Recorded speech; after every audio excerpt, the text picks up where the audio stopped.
교회 재림이라고 하는 제목으로 함께 은혜를 나누고자 합니다. 저와 여러분들의 소망이 무엇인가? 우리는 과거에 우리의 희망, 우리의 소원은 이제 통일이다 이렇게 이런 노래를 불렀었는데요. 이제 우리가 남북이 하나 되고 통일되는 것도 필요하지만은 궁극적으로는 우리 가운데 하나님의 나라가 완성되는 것이다라고 할 수가 있습니다. 이 하나님의 나라가 우리 가운데 완성되기 위해서는 뭐가 필요하냐? 바로 주님이 다시 오셔야 된다라고 하는 것이죠. 자, 요한계시록의 내용들을 살펴보면은 이제 드라마틱하고 또 긴장감도 있고 미스터리가 있고 공포도 있는 정말로 최고의 액션 스릴러가라고 할 수가 있습니다. 요한계시록에는 배교와 반란, 전무후무한 세계 경제 대공황의 이야기도 있고 인류 역사상 최후의 전쟁인 아마겟돈 전쟁의 이야기도 있습니다. 그래서 요한계시록을 읽느라면 아니 어떻게 이와 같은 일이 일어날 수가 있을까 하고 경악과 공포를 느끼기도 하지만 그럼에도 불구하고 말씀을 듣고 읽다 보면은 희망과 우리에게 큰 환희가 주어지는 책이 바로 요한계시록이다라고 할 수가 있습니다. 지난 시간에 하나님이 우리를 이제 하나님의 나라와 제사장으로 삼으셨다라고 하는 말씀을 받았습니다. 내가 어떻게 행하였는가 너희가 보았다라고 하나님이 이스라엘 백성들에게 말씀하셨죠. 하나님은 여호와 라파의 하나님으로, 여호와 이레의 하나님으로, 여호와 니시의 하나님으로 이스라엘 백성들을 인도하시며 내가 어떤 하나님인지 너희가 본 것을 그대로 너희 자손들, 너희 후손들에게 전하라라고 말씀을 하시고 있습니다. 바로 하나님이 행하신 그 일들을 선포하라는 것이죠. 오늘 저와 여러분에게도 우리 주 예수 그리스도께서 십자가에서 행하신 대속의 은혜를 땅끝까지 증거하라고 말씀하시고 있습니다. 왜냐하면 세상 가운데서 죽음을 두려워하며 유리하고 방황하다가 멸망당할 사람들이 있기 때문에 그들이 믿기만 하면 멸망하지 않고 영생을 얻을 수 있다고 하는 이 복된 소식을 선포하라고 말씀하시고 있는 것입니다. 그러나 그것이 언제든지 한없이 영원히 가능한 것이 아니라 주님이 오시기 전에 이루어져야 하는데 바로 반드시 속히 일어날 그 재림을 이제 우리에게 선포하라고 말씀을 하시고 있다라고 하는 것이죠. 이 요한계시록의 말씀은 바로 예수 그리스도의 재림을 말씀해 주시고 있는 것이고 오늘 우리가 함께 읽은 본문 말씀은 그 예수 그리스도의 재림 사건을 예고해 주시는 말씀인 것입니다. 오늘 본문을 통해서 예수 그리스도의 재림에 대한 5가지의 진리들을 살펴볼 수가 있는데 첫째로 재림의 필연성을 오늘 우리에게 말씀해 주시고 있습니다. 오늘 7절 상반절에 보면 볼지어다 그가 구름을 타고 오시리라 이런 말씀을 하고 있습니다. 볼지어다라고 하는 거죠. 이 볼지어다는 바로 헬러 이두라는 말인데 이거 보라 감탄사예요. 봐라 뭘 그 뒤에 나오는 어떤 것인가를 깜짝 놀랄 만한 이제 중요한 것들이 있는데 그것들을 집중해서 생각을 하며 보라고 말씀하시고 있는 것이죠. 오늘 그래서 우리가 이 요한계시록의 말씀을 읽으면서 보라 혹은 볼지어다라고 하는 말씀이 나올 때마다 그 뒤에 무엇이 나오는지를 이제 집중해서 살펴보고 마음에 담아야 된다라고 하는 것입니다. 보라는 것입니다. 뭘 볼까? 바로 오시리를 보라고 하는 것입니다. 바로 그가 오실 것이다 라는 것입니다. 그럼 그 오실 이가 도대체 누구냐?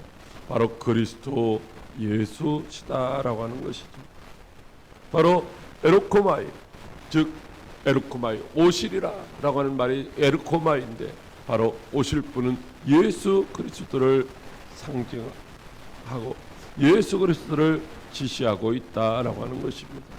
여러분, 우리가 볼 것은 바로 다시 오시는 예수님을 바라볼 수 있는 믿음의 눈이 열려야 할 줄로 믿으시기 바랍니다.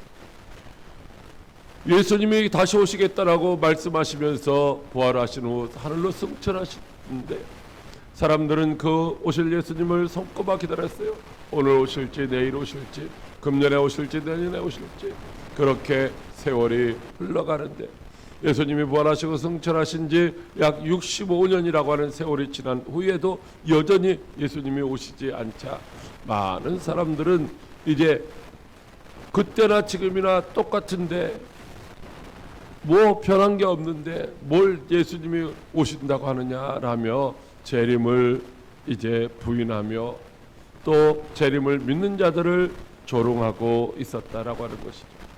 그런데 그럼에도 불구하고 예수님은 분명히 말씀하시기를 성경에서 수없이 반복적으로 예수님의 재림에 대해서 말씀하셨어요. 즉 구약 성경에는요, 이 수없이 말씀하셨는데 이 성경 전체에는요 500번도 넘게 이제 예수님의 재림에 대해서 말씀해 주시고 있다라고 하는 것이죠. 예수님이 반복적으로 자신의 재림에 대해서 말씀하십니다. 인자가 아버지의 영광으로 그 천사들과 함께 오르니 그때 각 사람이 행한 대로 갚으리라고 말씀하시고 있고요. 또 내가 말하였느니라 그러나 내가 너희에게 이르노니 이후에 인자가 권능의 우편에 앉아 있는 것을 너희가 보리라라고 말씀을 하시고 있습니다. 여러분, 그러면서 주님이 우리에게 말씀하시고 있습니다. 바로 우리는 주님이 오실 날을 준비해야 된다는 것입니다. 깨어 있으라 어느 날에 너희 주가 임할는지 너희가 알지 못함이니라. 이러므로 너희도 준비하고 있으라. 생각하지 않은 때에 인자가 오리라. 사랑하는 과역교회 성도 여러분, 오늘 저와 여러분들은 주님이 다시 오신다 하신 그 말씀을 마음에 새기고 다시 오실 주님을 맞이할 준비를 잘하고 있다가 이제 다시 오시는 주님을 맞이하는 신부가 되어야 할 줄로 믿으시기 바랍니다. 그렇습니다. 오늘 믿는 모든 성도들의 궁극적인 소망은 바로 예수 그리스도의 재림인 것입니다. 이 땅에서 우리가 살아가는 동안 슬픔도 있고 고통도 있고 때로는 죽음도 맛보게 되고, 그러나 주님이 오시면 주님이 다스리시는 그 나라가 되면은 이제 슬픔도 눈물도 아픔도 고통도 죽음도 없는 그런 세상에서 우리가 살아갈 것입니다. 주님이 오셔서 우리를 그 천국으로 데려가실 것이라는 소망, 바로 그것이 오늘 살아가는 저와 여러분들에게 큰 희망과 위로가 되는 줄로 믿으시기 바랍니다. 주님은 그래서 오셔야 되는 것입니다. 그런데 그 오실 때 어떻게 오실까? 바로 영광스러운 모습으로 오신다라고 말씀을 하시고 있습니다. 어떻게 오십니까? 그가 구름을 타고 오시리라고 말씀을 하시고 있습니다. 출임하셨던 예수님은 이제 동정녀 마리아를 통해서 이 땅에 태어나시면서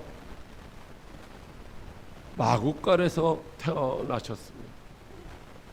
그러나 다시 오시는 예수님은 구름을 타고 오신다라고 말씀을 하시고 있습니다. 여러분, 구름이 무엇을 의미합니까? 성경에서의 구름은 바로 하나님의 임재를 상징하는 것입니다. 광야에서 이스라엘 백성과 함께 하시는 그 하나님의 임재의 가시적인 현현을 나타낼 때에 바로 하나님은 구름을 사용하셨던 것이죠. 모세를 만나시는 하나님이 시내산에 강림하셨을 때도 산 위에 빽빽한 구름 가운데 하나님이 임재하셨다라고 말씀하시고 있습니다. 또 모세와 희막에서 말씀하실 때도 그 구름 기둥이 내려와서 희막 입구에 머물렀고 거기서 하나님이 모세와 말씀하셨다라고 하시고 있습니다. 또 성막을 건축하고 성전을 건축하고 하나님 앞에 봉헌할 때도 거기에 하나님의 구름이 가득함으로 말미암아 하나님의 영광을 드러내셨다라고 말씀하시고 있습니다. 바로 이와 같이 구름은 하나님의 임재, 하나님의 현현을 상징하고 있다라고 하는 것입니다. 성경은 오늘 우리에게 이렇게 말씀하시고 있습니다. 사도행전 1장 9절 말씀에 이 말씀을 마치시고 그들이 보는데 올려져 가시니 구름이 그를 가리어 보이지 않게 하더라. 즉 예수님께서 바로 구름 속으로 올라가셨다라는 것이죠. 그래서 우리는 흔히 예수님이 구름을 타고 하늘로 승천하셨다라고 말하고 있습니다. 신자들을 휴거 때 바로 구름 속으로 끌어 올려져 갈 것을 말씀하시고 있죠. 그 외에 우리 살아남은 자들도 그들과 함께 구름 속으로 끌어올려 공중에서 주를 영접하게 하시리라고 말씀을 하시고 있습니다. 구름은 이와 같이 이제 하늘, 천국, 하나님의 현현을 상징하고 있는 것입니다. 그리고 다니엘서 7장 13절이나 마태복음 24장 30절 말씀에 보면 예수님께서 바로 구름을 타고 재림하실 것이라고 말씀을 하시고 있습니다. 여러분, 그러나 이 구름을 타고라고 하는 이 단어 속에는 바로 구름 속으로, 구름 안으로, 구름에 감춰져 있다라고 하는 그런 의미가 담겨져 있는 것입니다. 예수님은 하나님이십니다. 무엇을 타고 오실 수 있는 분이 아니라 시간과 공간을 초월해서 어디나 계신 분이고, 그냥 아무것도 없는 상태에서도 얼마든지 시간과 공간을 가로질러 우리 가운데 임하실 수 있는 분인 줄로 믿으시기 바랍니다. 바로 그 구름과 같은 그런 영광스러운 모습 가지고서 주님이 우리 가운데 임하신다라고 말씀하시고 있는 것이죠. 그 예수님이 오실 때 어디에 오실 것인가? 여러분, 예수님이 대한민국에 오실까요? 아니면 저 이스라엘에 오실까요? 재림의 영역은 이제 하나님 되심을 나타내는 것이기 때문에 어떤 지역에 임하시는 것이 아니라 온 땅에 있는 모든 사람들이 다 볼 수 있도록 임하신다라고 하는 것이죠. 오늘 말씀에 각 사람의 눈이 그를 보겠고 그를 찌른 자들도 볼 것이요 땅에 있는 모든 족속이 그로 말미암아 애곡하리니라고 말씀을 하시고 있습니다.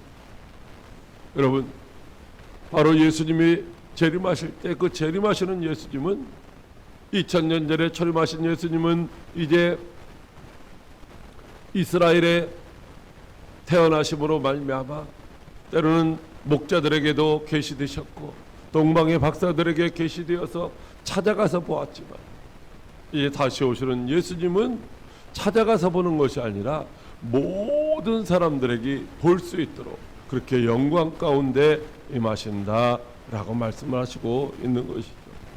2000년 전에 오셨던 그 예수님, 그 영광스러운 예수님은 잠시 잠깐 변화산에서 베드로와 요한과 야고보에게 변형된 그 영광스러운 모습을 보여주셨지만은, 그러나 그분이 재림하실 때 모든 눈이 그를 볼 수 있도록 영광스러운 모습으로 오신다는 것입니다. 대한민국에 있는 사람들도 다 볼 것이고, 이스라엘에 있는 사람들도 다 볼 것이고, 미국에 있는 사람도 다 볼 것이고, 북한에 있는 사람들도 다 볼 수 있는 그런 분으로 이 땅에 재림하시는 줄로 믿으시기 바랍니다. 여러분, 특별히 주님의 영광을 보게 될 두 그룹의 사람들이 있는데, 바로 각 사람의 눈이 그를 보겠고 그를 찌른 자들도 볼 것이요 라고 말씀을 하시고 있습니다. 여러분, 여기 각 사람의 눈이 그를 보겠고 그를 찌른 자들도 볼 것이다. 각 사람의 눈이 다 볼 것인데 그 중에 그를 찌른 자들이 누구일까? 바로 예수님을 십자가에 못 박으라고 소리쳤던 유대인들을 의미하고 있는 것입니다. 그들은 메시아를 기다리고 있었던 사람들입니다. 그런데도 불구하고 메시아가 오셨는데도 불구하고 알아보지 못하고 자기 땅에 오셨는데 아무도 예수님을 영접하지 아니했다라는 거죠. 바로 그런 사람들도 볼 것이라는 것입니다. 스가랴 선지자를 통해서 우리에게 이렇게 예언해 주셨는데, 같이 한번 합독하겠습니다. 시작. 내가 다윗의 집과 예루살렘 주민에게 은총과 간구하는 심령을 부어주리니 그들이 그 찌른 바 그를 바라보고 그를 위하여 애통하기를 독자를 위하여 애통하듯 하며 그를 위하여 통곡하기를 장자를 위하여 통곡하듯 하리로다. 아멘. 예수님을 부인했는데 예수님이 오시게 될 때에 이제 그 전에 하나님께서 그들에게 은혜를 주셔서 그들이 주님을 바라보면서 통곡하게 될 것이다. 회개의 눈물을 흘리게 될 것이다 라고 말씀하시고 있는 것입니다. 오순절날 베드로의 설교를 통해서 다시 한번 이와 같은 사실을 말씀해 주시고 있는데 이스라엘 사람들아 이 말을 들으라. 너희도 아는 바와 같이 하나님께서 나타낸 예수로 큰 권능과 기사와 표적을 너희 가운데 베푸사 너희 앞에서 그를 증언하셨느니라. 그가 하나님께서 정하신 뜻과 미리 하신 대로 내준 바 되었거늘 너희가 법없는 자들의 손을 빌려 못 박아 죽였느니라고 말씀하시고 있습니다. 여러분, 그런데 하나님은요 이스라엘 백성들을 창세전에 택하셨어요. 자기 백성 자유를 삼아 주셨어요. 그래서 그들을 아주 버리지 아니하시고 때가 되면 그들을 구원하시겠다고 약속하시고 있는 말씀이 바로 오늘 이 스가랴서 12장 10절의 말씀이라는 것이죠. 때가 되면 그들이 회개하고 다 하나님께로 돌아올 것이라는 것입니다. 그래서 요한계시록 7장 4절 이하에 대환란 기간 중에 구원받게 될 많은 유대인들 14만 4천 명을 말씀해 주시고 있는 것이고요. 그날의 죄와 더러움을 씻는 셈이 다윗의 족속과 예루살렘 주민을 위하여 열리리라고 하나님이 그들에게 은혜를 베풀어 주실 것을 말씀해 주시고 있는 것입니다.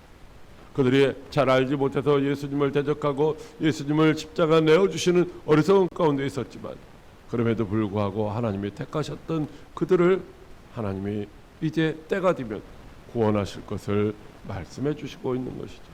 그때 그들이 자기들이 행한 그 죄악을 통곡하며 왜곡하는 일이 있을 것이다 라고 말씀하시고 있습니다. 또한 사람들은 땅에 있는 모든 족속이 애곡하리니라고 말씀하시고 있습니다.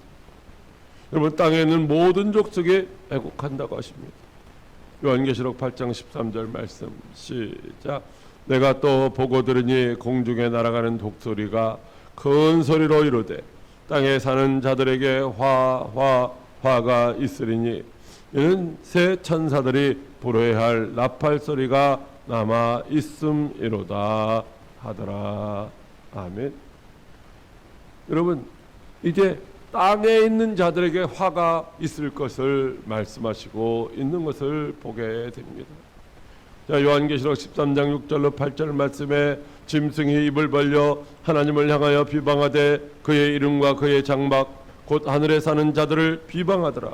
또 권세를 받아 성도들과 싸워 이기게 되고 각 족속과 백성과 방언과 나라를 다스리는 권세를 받았으니 죽임을 당한 어린 양의 생명책에 창세 이후로 이름이 기록되지 못하고 이 땅에 사는 자들은 다 그 짐승에게 경배하리라고 말씀을 하시고 있습니다. 여러분, 여기 보면 하늘에 사는 자들이 있고 이 땅에 사는 자들이 있다는 것입니다. 이것은 하늘에 소망을 두고 살아가는 사람들이 있고 이 땅에 미련을 두고 살아가는 사람들이 있다라고 말씀하시고 있는 것이죠. 이제 땅에 있는 모든 족속이 애국할 것인데 바로 땅에 소망을 두고 살아가는 사람, 이 세상을 비유하는 큰 성 바벨론이라고 하는 이 땅의 왕들, 땅의 상인들, 이런 사람들이 애국하게 될 것이라는 것입니다.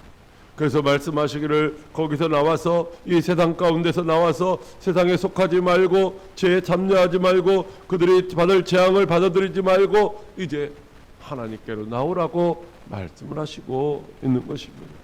오늘 저와 여러분들이 해야 될 사명이 바로 그것이라는 것입니다. 땅에 미련을 두고 사는 사람들에게 이제 거기에서 나오라고, 그 죄악에서 나오라고, 그래서 멸망나가지 않게 재앙을 받지 않도록 나와서 하늘에 속한 자로 이제 다시 오실 주님을 예비하는 자가 되라고 외쳐야 된다라고 말씀하시고 있는 것이죠. 여러분, 땅의 왕들, 즉 땅의 상인들, 그리고 또 바다의 선객들과 선원들과 바다에서 일하는 자들, 이런 자들이 이제 바로 다 땅에 속한 자라고 말씀하시고 있습니다. 이런 자들이 결국에 가서는 애곡하게 될 것입니다. 바로 문자적으로는 자른다는 것입니다. 극도의 슬픔이나 절망에 빠졌을 때 자신의 몸을 자해해야 하는 이방인들의 그런 관습에서 온 단어인데, 바로 갈멜산에서 하나님 앞에 응답받기 위해서 부르짖다가 응답이 없으니까 자기 몸들을 막 자해하던 것과 같은 그런 현상을 말하고 있는 것이죠. 여러분, 그러나 주님이 오셨을 때에 아무리 통곡하고 애곡하며 자기 몸을 상하게 한다 할지라도 그들에게는 구원이 있을 수가 없는 줄로 믿으시기 바랍니다. 어떤 사람들에게 하나님의 나라가 주어집니까? 어떤 사람들에게 영광스러운 이제 천국의 삶이 보장되어 있습니까? 오늘 요한계시록 18장 20절로 21절 말씀에 하늘과 성도들과 사도들과 선지자들아 그로 말미암아 즐거워하라. 하나님이 너희를 위하여 그에게 심판을 행하셨음이라고 말씀하시고 있습니다.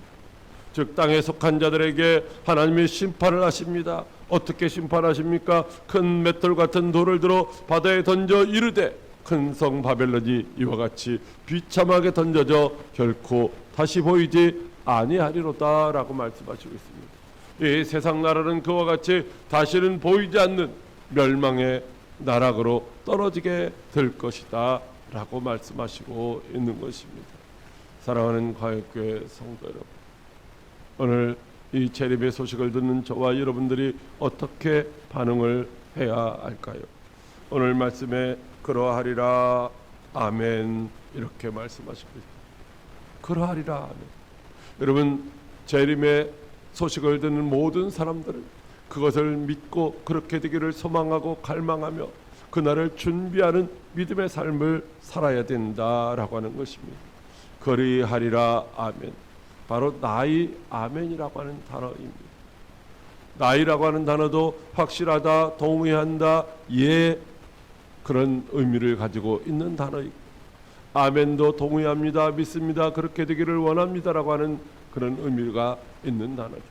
그러니까 같은 의미의 단어를 두 번 반복해서 사용하고 있다고 하는 것은 재림에 대한 소망을 가지고 재림을 준비하는 그런 삶을 살아야 된다라고 말씀을 해주시고 있는 것이죠. 오늘 우리가 기대하고 바라고 소망하며 준비해야 될 일이 어떤 것인지, 이 땅에서 어떻게 하면 잘 살고 어떻게 하면 성공하고 어떻게 하면 행복하게 살까, 이것을 준비하는 것이 아니라 다시 오실 주님을 맞이할 준비를 해서 영원히 아픔도 슬픔도 고통도 눈물도 없는 그런 천국에서 살기를 소망하며 살아가야 한다라고 우리에게 말씀해 주시고 있는 줄로 믿으시기 바랍니다. 여러분, 이것을 어떻게 믿을 수 있어요? 주님은 우리에게 분명하게 말씀해 주시고 있습니다. 주님의 재림의 확실성을 말씀하시는데 오늘 8절에 주 하나님이 이르시되 나는 알파와 오메가라, 이제도 있고 전에도 있었고 장차 올 자요 전능한 자라 하시다라고 말씀하시고 있습니다. 바로 여기 주 하나님은 다시 오실 예수 그리스도를 의미하고 있는 것입니다. 그분이 알파와 오메가라는 것입니다. 그분이 시작하셨고 그분이 이제 끝이 되신다라고 말씀하시고 있는 것이죠. 그분은 이제도 계시고 전에도 계시고 장차 올 자, 영원부터 영원까지 천하만국을 다스리시는 하나님이시라고 말씀하시고 있습니다. 그분은 능치 못함이 없는 전능하신 하나님이십니다.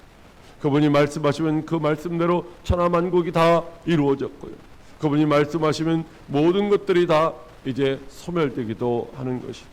하나님은 있게도 하시고 없게도 하시고 살리기도 하시고 죽이기도 하시는 분이 바로 우리 주 예수 그리스도시라고 하는 것이죠. 그래서 오늘 이 말씀은 다시 오신다고 약속하시는 그 예수님이 반드시 속히 오시겠다라고 사인해 주시는 말씀인 줄로 믿으시기 바랍니다. 사랑하는 화영교회 성도 여러분, 오늘 요한계시록의 말씀을 듣는 모든 사람들에게 무엇을 생각하며 살아야 하는지, 오늘 우리에게 주님의 재림을 준비하도록 도전을 주시고 있다라고 하는 것입니다. 내가 무엇을 먹어야지, 내가 무엇을 마셔야지, 내가 어떻게 하면 성공하고 어떻게 하면 행복하게 살 수 있을까를 고민하는 것이 아니라 내가 어떻게 하면 신랑으로 오시는 예수 그리스도를 이제 잘 맞이할 신부로 단장될까를 고민하며 오늘도 그분의 나타나심을 사모하고 그분을 사랑하며 그분을 합법적인 왕으로 인정하고 받아들이는, 그래서 그분이 오실 날을 기대하며 살아가는, 그리고 그분이 오신다는 소식을 날마다 선포하는 저와 여러분들이 다 될 수 있기를 주님의 이름으로 축복합니다.